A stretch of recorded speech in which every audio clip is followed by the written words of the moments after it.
Kolkata style chicken কাটলেটটা কত সহজে বাড়িতে বানানো যায়, চলো শুরু করা যাক। প্রথমে কতগুলো বোনলেস চিকেন নিয়ে নিলাম, তার মধ্যে কয়েক টুকরো আদা, রসুন, লঙ্কা, ধনেপাতা, 1 চামচ ব্রেড ক্রাম্বস, একটু লেবু দিয়ে এটাকে ভালোভাবে ব্লেন্ড করে নেব। এরপর একটা পাত্রের মধ্যে চিকেনের কিমাটাকে নিয়ে তার মধ্যে পেঁয়াজ কুচি, একটু লবণ, লঙ্কা, গোলমরিচ গুঁড়ো, 1 চামচ ব্রেড ক্রাম্বস দিয়ে ভালো মতো মিশিয়ে নেব। তারপর হাতের মধ্যে তেল মাখিয়ে নেব। একটা ছুরির সাহায্যে যে কোনো শেপ দিয়ে নেব।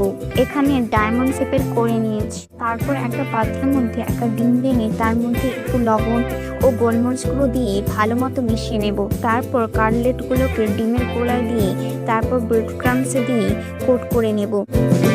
এভাবে ডবল কোট করে নেব।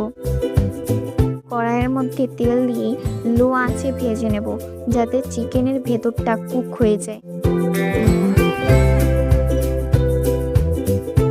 কেমন লাগলো চিকেন কাটলেটের রেসিপিটা অবশ্যই কমেন্টে জানাতে ভুলবেন না।